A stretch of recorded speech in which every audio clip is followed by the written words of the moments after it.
Well, good luck with that. Really? Really? Say hello to it. Well, anyway, the Hello, can fight. Yes, you can. Yeah, you can. Can on. Okay, let's see. Head The on. first by Ted Hughes. Yeah. Do you know this guy? No, I never heard of him. Really? Oh. Is he a well-known guy?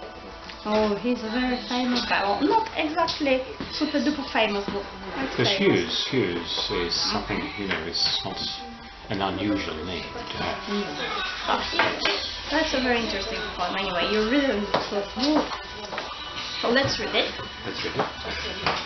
I climb through woods in the hour before dawn dark.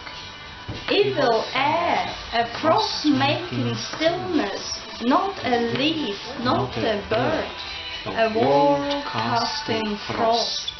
I came out above the wood, where my breath left torches spacious in the iron light, but the volleys were draining in the darkness, till the moorline blackened in dregs of the brightening grey out of the sky ahead, and I saw the horses, huge in the dense grey, pent together, megalithic still. They breathed, making no move, with draped manes and tilted hindcoats, making no sound. I passed, not once snorted or jerked its head. Grey, silent fragments of a grey, still world. I listened in the emptiness of the moorage. The careless tear turned its age on silence. Slowly detail leaped from the darkness. Then the sun, orange, red, erupted silently, and splitting to its core, tore and flung clouds, shook the gulf open, showed blue, and the big planets hanging. I turned, stumbling in a few of a dream dawn towards the dark woods from the climbing tops, and came the horses. There still they stood, but now steaming and glistening under the flow of light, their draped stone manes, their tilted hindhoes, stirring under their thaw, while all around them the frost showed its fires, but still they made no sound. Not once snorted or stamped. Their hung heads spacious as the horizons, high over valleys, in the red leveling rays, and deep of the crowded streets, gone among the years, the faces may I still meet my memory in so lonely a place between the streams and the red clouds, hearing careless, hearing the horizons endure. It's a crazy poem, I think. What can you tell me about it? Well, I can't say if it is crazy or not. It doesn't. Does it sound like a poem? Well, yes and no. No, because as we discussed a week before, It doesn't rhyme, so it it's doesn't. not a It poem. doesn't rhyme. Yeah. And I pretend to have never heard of something called where you didn't. And that's one thing. The other thing is, it does sound like a poem because we are not accustomed to these four-row descriptions, these long, I should say, long descriptions not really. of something in prose writing. It's They're not not long. you know, I mean, if you think about a story which is prose, you probably want to hear what happened, and then if you someone says, okay, I'll tell you the story. Here's us. So what happened? So here it's not sort of like more description and action, and it's. Well, then again, you can have description and prose, and you can have action and poetry. No, what happens here? Well, again, we have lines of different lengths, short lines, long lines. So it doesn't sound like, oh, I'm going to write a poem now. I want to write something clever. It sounds more like a speech. Sort of, yeah. More natural. Sometimes you say a long phrase, sometimes a short phrase. You don't want all your phrases, all your lines to be the same. Maybe it's what happens. I don't know what it is really what happens in reality, but at least when I think of it, I probably think of something who is able to put on paper the ideas he or she has in his or her head. So that's what we see. So then again, how do you put your ideas on paper can be very different. That's the problem. And that's not the problem, that's the joy of it. So what happens here? How he puts his images and ideas? What is the magic? What is this magic powder which makes it fly, which turns into poetry? We just read it. Did you hear anything interesting? Did you feel anything interesting? Did you see anything interesting? Well, yes. First, I think I'm saying first and second. So I'm mathematically minded. Okay. So first,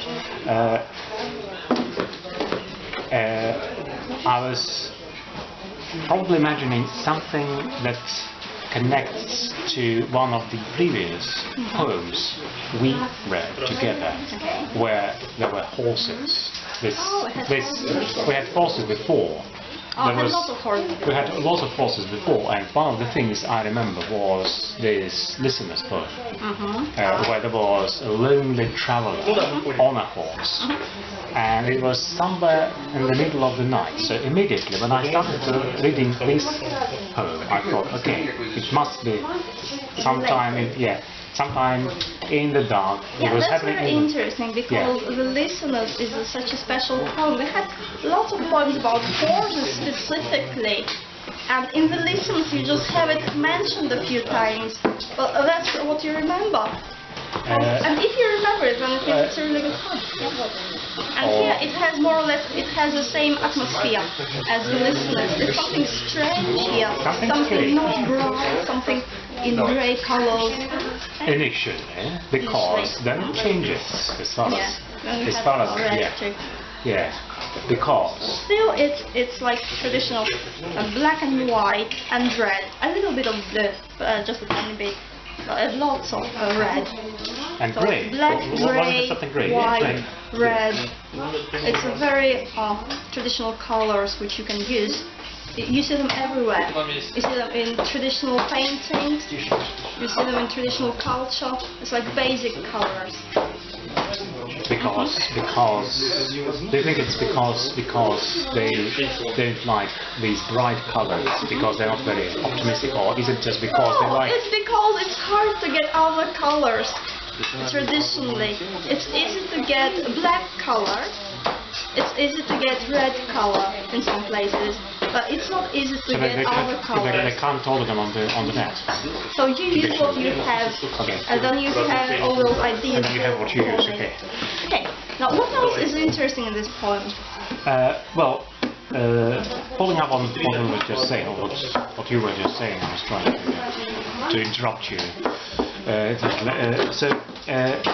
It all begins in this dark, mysterious, or grey mysterious, or cold or something, because you also feel cold, and there's something that supports the idea, because there's something the process mentioned. But then suddenly, somewhere in the middle, it all changes, unlike what happens in the listeners, where you change your point of view, but you don't change it. And what emerges, again, might be not very optimistic. But if we get to here, this is something bright that emerges here in this poem, unexpectedly, because as I was reading the first part, I was ready to accept the fact that it will still remain. No, it doesn't. Sometimes it changes. And speaking about these viewpoints, I think the viewpoint. They will have a look at it. Okay. So another thing here which makes it like a poem, which turns it from just a speech to a poem, is the sound. Did you notice the sound? Because as you read it, it sounds more and more like a spell, like a play on sound. Yeah. When maybe you start losing the meaning a little bit as you listen to it. You have the meaning in the text. So you're sort of hypnotized by Hello. Hello. So sounds. So I expected it to faint immediately when I said hello. No, it didn't. It fainted and then just... Yeah, well, anyway. Wait, till you sit. Till you sit it again. Anyway, as you have this irregular... Yeah, it makes one feel a bit nervous, a bit you think there must be something. Yeah. There must be something. It's like you're walking through fog. Yeah. And you don't know what you're going to meet next. Well, it might be a short verse, a short line, it might be a soft sound, or it might be a long line, a long sound. Yeah, and also, when you are walking in the fog, or at least, well, when you're walking in the fog, you also hear all sorts of strange sounds, and you also yourself make all sorts of strange sounds. And you don't really understand. So that's probably what's happening here also. Yeah, so now let's look at the meaning and what happens here. So, I climbed through woods in the hour before dawn dark. Okay, what can we say about it? Is it normal? A normal position for a normal person? No, it's not. It's not.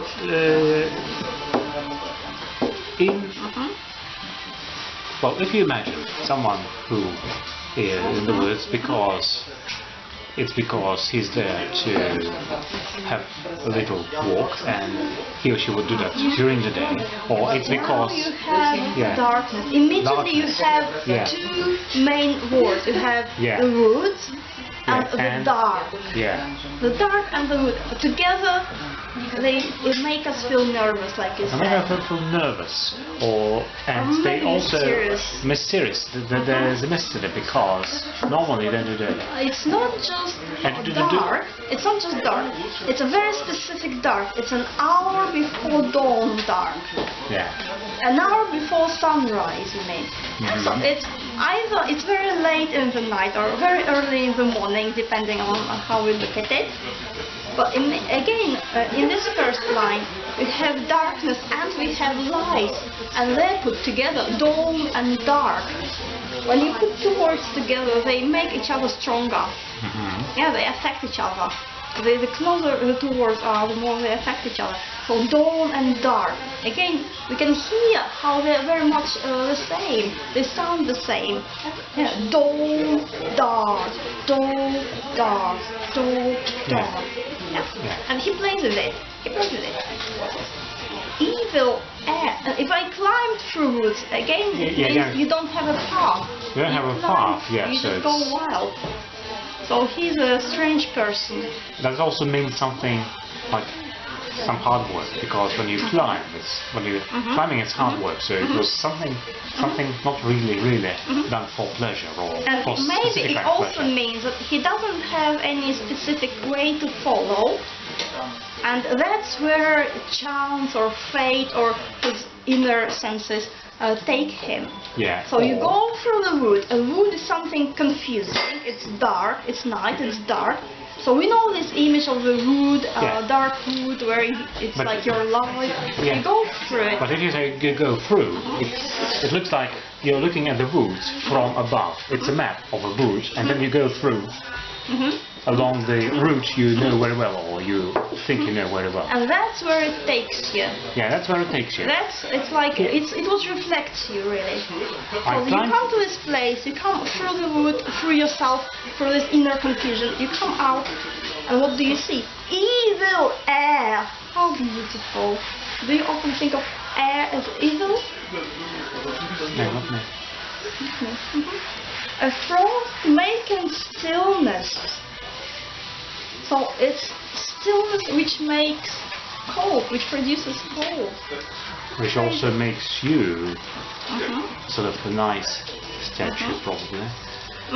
So we have this darkness, we have the word evil, we have frost, cold, we have stillness. Does it look like a happy place for a picnic? No, it doesn't. Is it because the writer, the poet, is lost?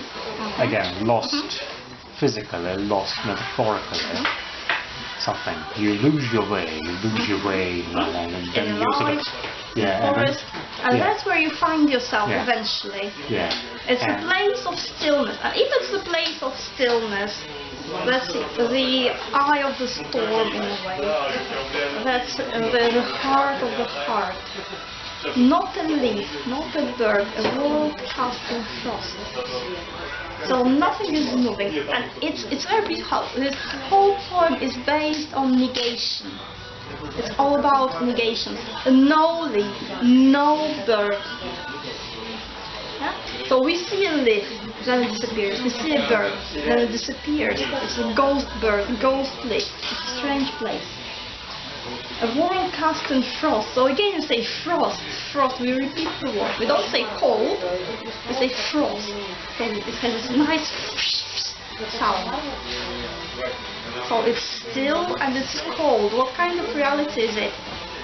Who is still and cold? Well, someone who's dead. Or maybe that's where he comes. Or that's what it looks like at first. I came out above the wood. Ah, interesting. Above the wood. So he walks through, technically he walks through the wood, and eventually he comes up to a little hill. And he can see the wood from above. But again, if you look at it more metaphorically, above the wood, looking down at it, looking down at my confusion, or where my breath left torches, stages of the iron light. So he really likes playing with words and images, evil air, iron light. Yeah, torches, stages, that sound. Torches, stages. So he is breathing. That's important, I guess, because nothing is moving, but he is breathing. His breath is moving, but again, it's frozen. Yeah. So he's not dead, but he might be nearly dead. Because his breath, which is moving, becomes unmovable, fixed stages. And the iron light, again, iron is hard. It's not only the color. Yeah, but it's cold and it's hard. In iron light. So we have light here, but it's not a nice light. Because when you think of something made of iron, it sort of has this sort of reflection or something. Because there's a light. It's again, it doesn't look like light. So what kind of light is it? He says it's the hour before dawn dark. Do you know this time? Do you know this time just before the sunrise? Well, I think I do. So you know how it's all kind of greyish and just waiting for color. Yeah. So well, that's it. So it's not really dark, but it's not really light. It's this place in between again. And again, no birds singing, nothing, just. So always when we find ourselves in a place in between light and dark, like here, in fall, between the realities, it means it's some special place where you can see something very, very interesting, which does not belong to any side, but only exists here, in between. Torches, stages, interesting, because torches is a good word. How does it sound? So torches means not straight, but also it sounds like... Well, it sounds like torture. Sounds like torture, yeah. So we have coldness, stillness, torture, iron. It's like, oh, now the perfect place for my picnic. Always dreamed of it. But the volleys were draining the darkness till the moorline blackening dress of the brightening grey. So as you read it, something very strange happens to your brain. As your brain tries to follow it, your mind tries to follow it, tries to imagine it. So first you have draining the darkness. Again, it's more of sound than of images. And the voice of... They're alive and they drink darkness. That's crazy. But also because you can also think of it as an image, because the forest is something full of trees, and trees are quite high. But valleys mean there are no trees, nothing, which is... Hey, what are you doing? Is pretending to work. It's pretending to work. Oh. Yeah, but we'll manage. We'll manage. So it's a nice place, Casa Picasa. Very lovely, very bright. Okay. So the moor. It looks a bit shy now.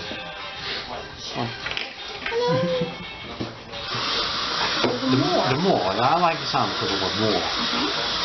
Again. Again. The more the merrier. The more the merrier. Or also, is it this nice guy in Shakespeare? Was he a Moor? A Moor, it's like it's a bit different from Shakespeare. A Moor, again, it has this sound. Moor. Yeah, it's not dry like bog. Bog is a bit different. A Moor is watery. More line. So it's even longer, even more watery. So blackening is also longer. Right. So you have draining, darkness, blackening, dregs, brightening, grey. So we have blackening and brightening in the same line. Blackening dregs of brightening grey. And so the brain goes just crazy. It's like, blackening dregs. Okay, I understand it. That's something dark. Of the brightening grey? How is it? How is it possible? What am I supposed to see? Am I supposed to see something bright or something dark? And we end up seeing two. We see something black, something that goes darker, darker, blackening. And we see the brightening grey, goes brighter and brighter. So this world goes in two ways at once. A part of it goes darker and a part of it goes brighter. And our brain doesn't really like it, because how can I look at two things going in two different directions at the same time? I don't work like that. Yeah? The blackening dregs of the brightening grey. Can I also say that there's sound plays of the word dregs and the word grey? Yeah, indeed. So the whole construction, blackening dregs and brightening grey, and you put them two together, you connect them indeed. And their opposite is darkening and brightening. And again you have darkness, darkness, darkness, and then light, dawn, brightening. So notice how all the way through here we have dawn and dark. And then we have like light and darkness, and then blackening and brightening. We keep the two together. So that's really easy, because usually you either have a dark place or a bright place, but not two at the same time. So it's a really, really strange place. Half the sky ahead. So that's what happens. You half of the sky. You have two halves. Ahead. Again, maybe like in your head goes in two directions. Oh. And I saw the horses. So is it what you expect to see? No. What do you expect to see? Little hedgehogs. Yeah. So you... Yeah. Well, horses don't live in moors, or horses don't live in woods, normally. You might see an evil creature or a very bright creature, for example, I don't know, a wolf, something, but again, I don't really expect to see a wolf, because it's still, it's something, and this grey something, that doesn't, a wolf, or someone big, and maybe evil or maybe friendly and nice, like a big dog. It does not belong to this poem. But horses are absolutely, horses come absolutely unexpectedly. If you see horses, what is it about horses? How are they connected to this hoggy place? Because you have a horse and the hedgehog in the front too. That's not an accident. What are horses? Who are horses? Why do you have horses here? No. Well, so are they wild horses? well, no. Are they tame horses? They might be wild horses. There might be something. There's something again. As I was thinking about it while reading the poem, I was thinking about real horses. Then I remembered something the writer mentions about statues, and horses usually make good statues. And because So you think it was some artist? Maybe I should put some statues of horses in the middle of nowhere. In case if a poet comes out from the wood an hour before the dark, an hour before the dawn, to his enjoyment. Do you think it's statues? no, I don't think so. I don't know. Well, anyway, when you say I saw the horses, so you see a number of horses. No, really, it's not a strange sight. So you have farms of horses and they just walk around, but that's not a farm. What are they doing here? And if they belong to someone, then where is this person? If they're wild horses, then why don't they run away when he comes out?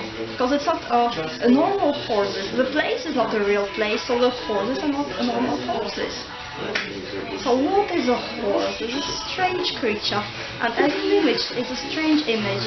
So it has lots and lots of meanings of horse. So it's very close to human, very close to a man. It can take you where you like, but still it's a separate being. And here it's completely alien. It's not a horse for riding, it's not horse for walking, it's just horses. Huge in the dense grey, tan together, metallic still. So we have more greyness here. Huge in the dense grey, so blackening grey, brightening grey, grey. So we repeat words here really. What we have like word custom frost, frost making stillness, or brightening grey, dense grey, together, dark, darkness. We use the same words again. So maybe that's because we can't leave this place. We go in circles there. Maybe. Huge as a dense grey, come together, megalith still. Megalith still. Any comments? Well, is it a normal description for a horse? no, it's not. And that's where the statue thing also actually. So if you say megalith, yeah, you think about a stone. and if you think about stone, About an ancient stone. Ancient Big stone. ancient stone. then you think about stone circles, because that's megalith. So 10 horses, and they're like a stone circle. Okay. They're grey, and you have greyness again. So if you say megalith, you imagine grey stone, so it's more greyness. So in general, if you think about horses, how do you normally describe horses? What adjectives would you use for a horse? Well, What do you expect to see when something you beautiful. a horse? Horse is a beautiful animal. It's usually friendly. It's friendly, smart. Maybe smart. Some people say, okay, let's say smart. Yeah. I haven't talked to a horse. I can't vouch for smart. It's just that's what I Do imagine. you imagine when you say horse? Do you think about speed, Yes. movement, Absolutely, yes. sound? Sound, yeah, sound, and again, but I think about that. I don't think about the sound that they Smell? produce. Well, no. You should. The horse smell. But anyway, I think one of the But first the sound, things- the sound is this sound, not the sound they make when they laugh. name, not name, but galloping. Galloping sound, So yeah. anyway, it's movement. When you say horse, immediately you think, movement, like galloping horses. Something swift. But here, that's not normal horses. They don't move at all. they breathe, making no move. Megalith still. So stillness, and here again megalith still. We repeat again. Still, till, megalith still. Is it programmed to work for 10 minutes and then stop and wait till you comment? Yeah, it could be. Could be to make shorter files maybe.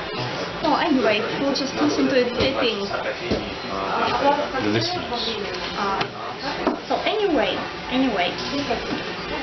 So they breathe. He's breathing. He mentions his breath. Now he talks about the horses breathing, making no move. So breath is very important in this place because that's what he looks at first of all. Yeah. He doesn't say, "Oh, I felt cold," or he doesn't say anything. He says, "Ah, look at my breath." And now he looks at these strange horses. He says, "Okay, there's 10 horses." And they don't move, and they're breathing. So is it the first thing you say when you look at a horse? Oh, it's breathing! No. So that's important. They're alive. He wants to show that they don't move. They look like statues, but they're alive. They're breathing, making no move. With draped manes and tilted hind hooves. So again, he does. So first we had a half goes dark and the half goes bright, and here a half goes down, draped manes, the manes go down, and tilted hind hooves. We look at their hooves, and their tilted means they're a little bit up. Just standing beautifully, like horse nose. Making no sound. No sound. So making no move, making no sound. Lots and lots of negation in this poem. No leaf, no bird, no movement, no sound. So you say, if you say no move, no sound, then you say, well, normally I expect to have sound, I expect to have movement. No! There's But no it doesn't movement. happen. So again, it's absolute stillness, absolute silence, which you don't expect to see or feel in your horses. 10 horses, that should be noisy. I passed. Not one snorted or jerked its head. So again, more negations. Not one snorted, not one jerked its head. So ideally, when you describe something, you are expected to say what you see, what there is. But here, the poet only says what there isn't. Because again, that's what you expect and that's what happens. Not, I expect them to snort, to react to me, because I'm passing. Again. If they can do that, if I'm invisible to them, if I don't exist in their world, then they don't react to me because I'm not there. I passed and they did not react to me. Again, if you walk past 10 horses, they usually move their heads. So you expect them to react to you somehow. I passed. Again, I don't come to the horses to touch them. I don't do anything. I pass. I walk past. So that's where they meet. Yeah. And nothing happens again. Is it normal again that someone who knows something about horses, unlike me, is it something that you don't normally do when you meet a horse? When you meet a kitten, you expect to do it like that.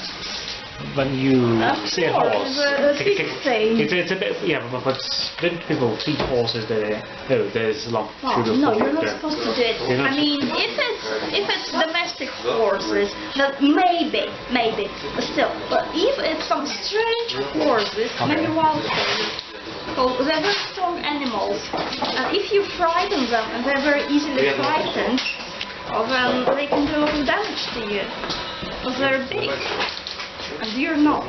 Oh, thank you. Well, they make no sound, they make no movement, no one snort, no sound, no one jerked his head, no movement still. Grey, silent fragments of a grey steel wall. Yeah, as you say, fragments, but the world torn apart. So again, grey, Grey, grey, and grey, grey. Again, silence.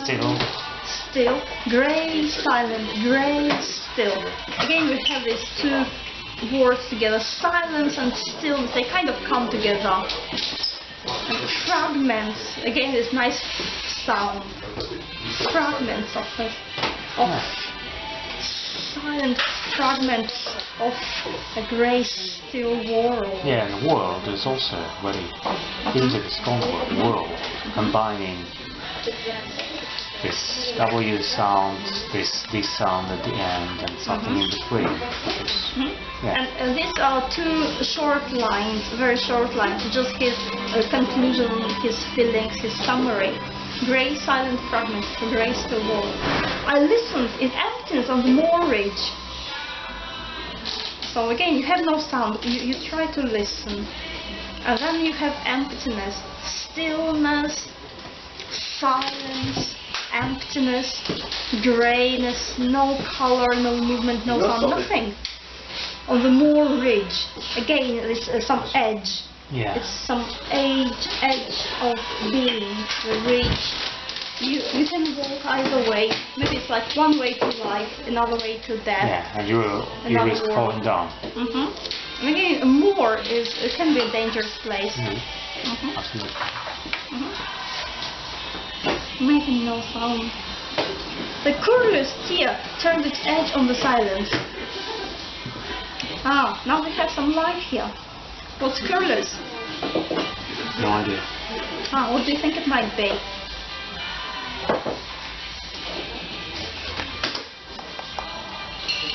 Is it something about some dog? Okay, curlew is a bird which lives on the moor, with like long nose.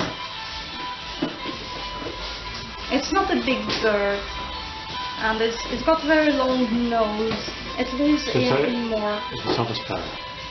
It's not a sparrow. It's bigger than a sparrow. But it's not a big. Well, anyway, it's a bird which lives in the moor. You don't see it anywhere else. So that's why it doesn't. Okay. And curlew. Again, yeah, the strange sound. word. Yeah. Curly. But is it then this is something concrete, because you can imagine it. You can, I can't, but you can. Is it a beautiful bird? Well, anyway, Tia turned its edge on the silence. Is it a beautiful bird? Word. Bird. Well, I like it. Okay. Is it fun? Because some birds look funny, so if it appears, yes. Is it a funny element or something, or is it some birds are silly? I think it's like a wild bird which you don't see, anywhere you don't usually see. Yeah, it's hiding in the moor. Curlew's tear turned its edge on the silence. So again, tear turned its edge on the silence. So you have these skills, and then something completely different, like the Monty Python says, something completely different breaks the spell. Breaks the spell of silence. It's not from within this place. It's not you. It's not the horses. It's from somewhere outside, from the moor. So we have this ridge, this edge, and that's the moor, and there you have this bird, and then it makes a sound. So you don't have sounds here, you have sounds there, and the sounds from there breaks this barrier and comes here and breaks the spell. But you say tear, like tearing or like tear turned its edge on the silence. So it's like a knife which goes through silence and breaks it. And now a very beautiful image. Slowly detail leafed from the darkness. So it's like you have a leaf on a tree and it's falling to you. And now you have a detail somewhere from the darkness, and it parts from the darkness and it comes to you. Detail leafed from the darkness, because before we had not a leaf, not a bird, now we have a bird, now we have a leaf. Wow! Yeah. Did you notice? not a leaf, not a bird, becomes a bird and a leaf. So that's this turning point. After you listen in emptiness on the mooring. So if you listen, it's like you're... Yeah, I guess it just does 10 minutes. Oh, we'll have a nice little clip. 5 minutes long, probably. Well, anyway. Yeah. So he comes from the dark wood, he goes past this strange and forest. he goes up, as you say, he goes up the hill. Above the wood. So his initial route is upwards. From the dark woods up past horses to the moor ridge, to the edge, which he can't cross. He doesn't dare cross it. He can't, or he's not willing to. He can't. He doesn't want to. He doesn't want to. That's why he can't. He doesn't have the guts for it, because he can hear it. It's too sharp, too bright, there's too much sound, it's too frightening. So he. And as you say, it all happens in response to his sort of request. Yeah, he's listening. Oh, what is it? Yeah, you know, it's like in films or cartoons when they want to take, they open the door a little bit to see. All these things go. Well, anyway, he turns his back and he goes down again, down from light. From the kindling tops, to the dark woods. To the dark woods. From the kindling tops. So again, we have darkness and something bright, kindling, a flame. A flame, a fire. Again, and down and tops. Yeah. Down and two tops. opposites. And then kindling. What's kindling? Kindling, it's something like candles, something like this. It's burning, but also it sounds like what? A candle. A candle. Candle, maybe like kind. Kind, yes. Kinder. Maybe. Well, anyway, we have down, we have tops, we have dark, we have bright. Yeah. And you can see it, the kindling tops. Yeah, because orange and red are this. Sorry?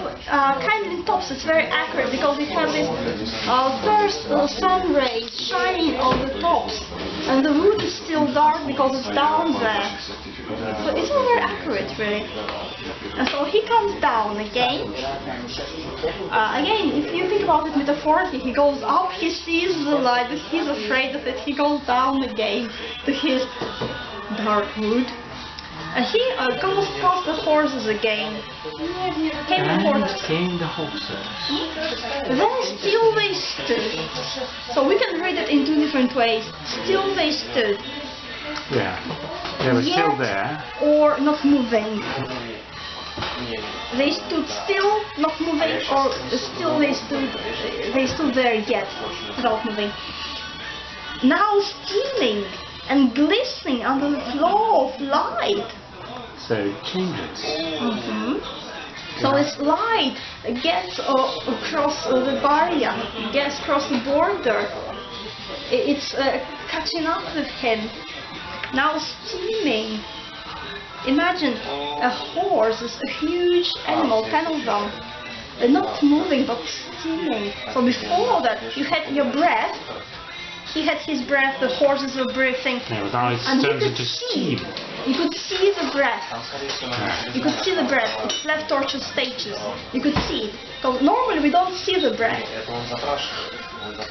Here we can see it. Now we can see them like breathing with their whole body, steaming. Something goes up from them, like breath, and glistening under the flow of light. So they're still not moving, but now they look different. Now they're in this light. They're draped, stone made, they're tilted hindfoot. So we come back again to because it's the same line. Draped mains, tilted hindfoot. Now draped stone mains, tilted hindfoot. So he says it's the same horse. I use exactly the same words to describe them. Something is different. The stone mains, again you see, they're still a bit grey, they're still not moving. Because again, a mane is like dead, it's supposed to move a bit. Like something moving at all. Draped stone mains, tilted hindfoot, stirring under foul, while all around them the frost showed its fires. That's again crazy. Again you have this two ways, going two ways. One is frost, not moving. Another is thaw and moving. Yeah. Melting and frosting, And a moving, little not bit of moving. movement stirring under the floor, while all around them the frost, as you say, showed its fires. So you do not expect to hear about fires right after someone says frost and fire. Fires of frost. How do you imagine it? So first of all, They again don't we need to have combine. lots They don't need to combine. of sounds. That's one thing. How is frost showed its fires? So maybe I guess it's when the red light from the sunrise falling on this frost makes it burn with color. Maybe. So now we have fire and coldness in the same place, and we have this very bright image. It always works very well when you have black, white and red. It never fails. Just basics. The frost showed its fires all around them. So again, they're like the center of the heart, and they're not moving. They let things happen to them, but they are not moving themselves. And all around them, you have this movement and fire, but they're still like little stones, big stones. Still, they made no sound. Not one snorted or stamped. What was it here? Not one snorted or jerked its head. Not one snorted or stamped. And making a sound, there was some, making a sound was absolutely. Again, no sound, no movement. Their hand had patience as the horizon. What is it? Can you imagine it?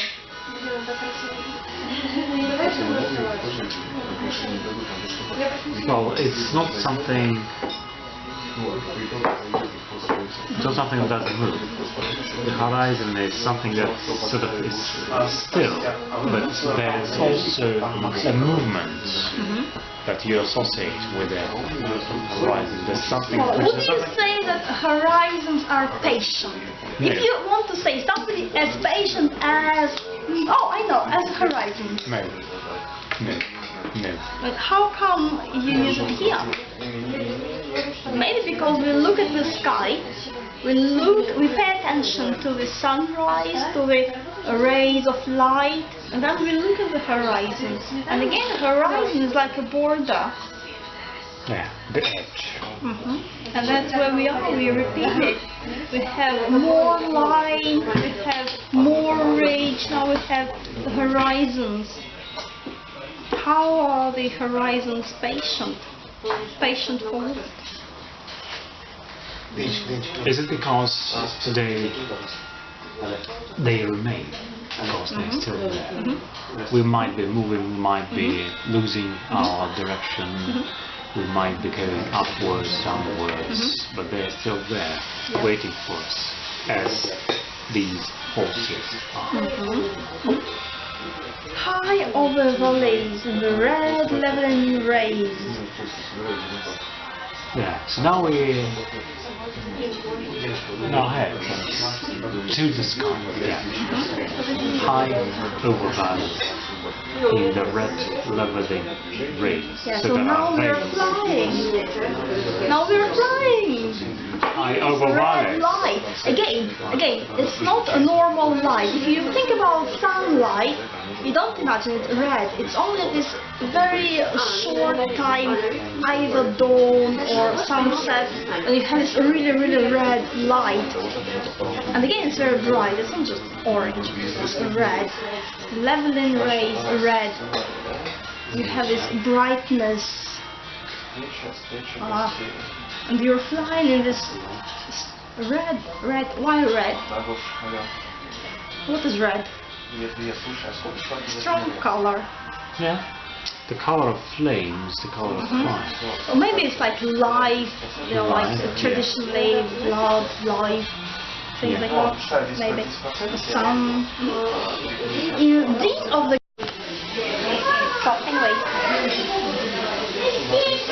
so this one line in the Dean of the crowded streets going among the faces, only that one line shows us his real position, his real circumstances, and how pressing it is, how aggressive it is, because he thinks so much about this lonely, silent, grey place that we realize it's very important to him.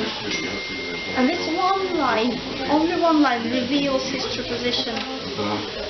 So it's very important because he can go back to his memory in so lonely a place, between the streams and red clouds. So again you have the word between.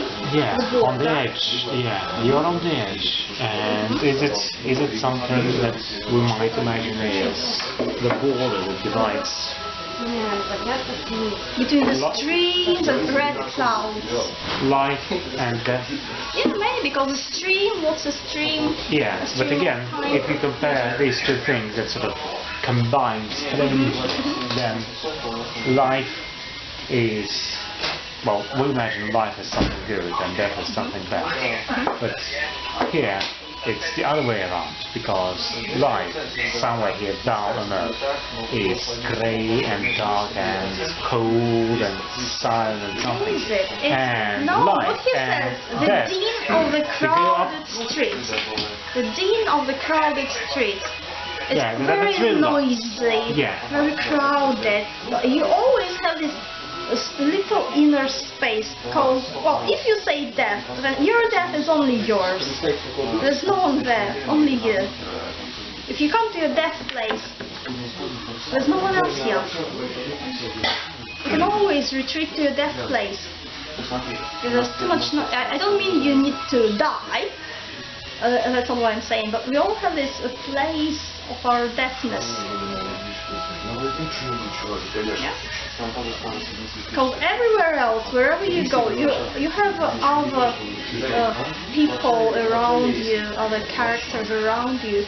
But if you come to this still, grey, silent, cold, seemingly place, which we associate with death, naturally, but it's only yours. There can never be anyone there. And then what is the curlew? And maybe it's the cry from your other life, maybe. And then you have this sound, which is like, what can I say? Sending its red light into this place of deafness. Maybe like God's spirit. God, something, And it's calling him, but it's not his time yet. Maybe that's why he turns his back and runs back to his wood. Or is it because there's a calling, a divine calling, as someone says, and we often run away from it because we feel we're not ready, we're not up to the task. We're never ready. Well, anyway, so between the streams and red clouds, or between the streams down there, clouds up there, between the earth and the sky, in between, suspended, here are the curlews. So the curlew is a strange bird which cries from the moor, where I'm not ready to go yet, but I can hear it, and I'm listening to it. Hearing the horizons endure. How can you hear the horizons endure? It's a big question of poetry, but that's what he does. Hearing. Okay? What else can we say here? Apart from it being a bit similar to daffodils and to carrot ass. So the thing here is that we all know this situation. We all know when, I guess we all know when you have too much noise around you and you can't escape it physically. But there's always this place where you can go inwardly. Flash upon that inward eye, which is the place of solitude. But isn't it also, well, the messages then that your only source of happiness can be outside this world? Yeah, it's always too much. There's too much noise, too many people, too much.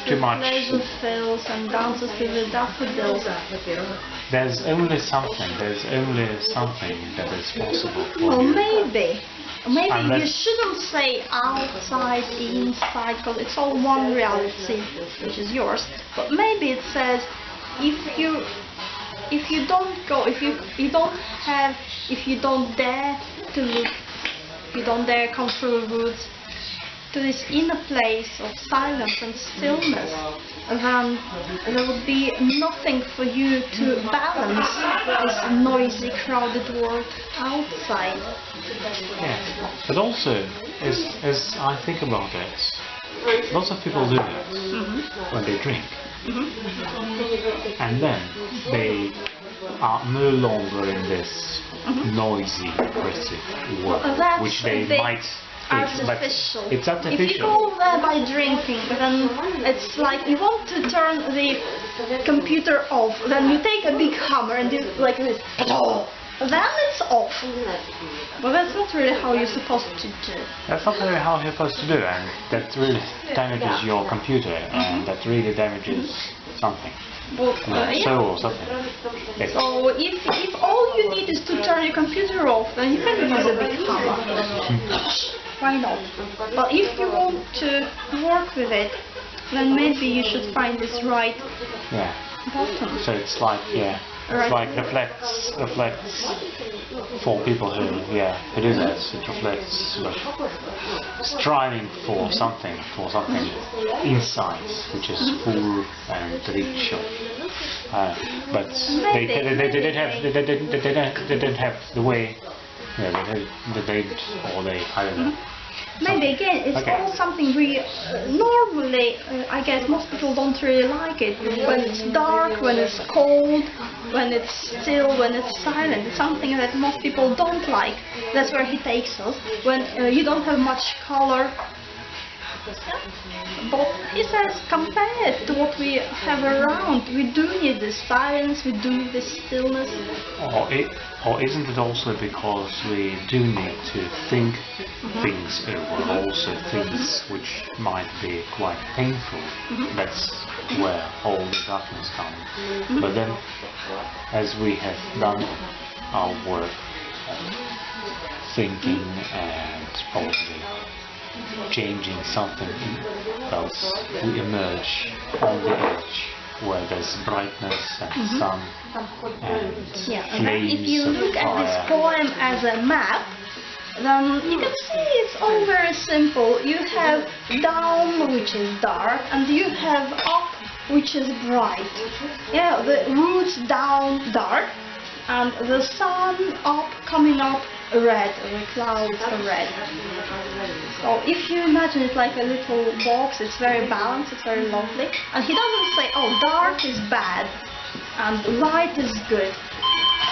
He says, well, I come here, I can see this place, I can meet this, I can meet that. I'm not saying that is better, that is worse, they're just different, and they can penetrate.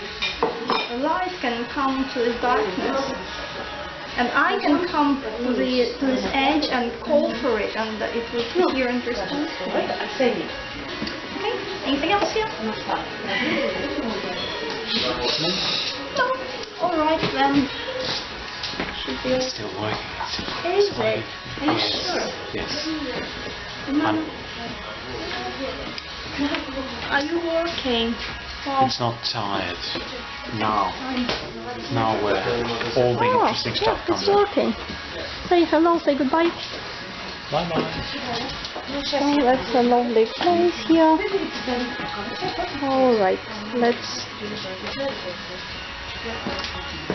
do it.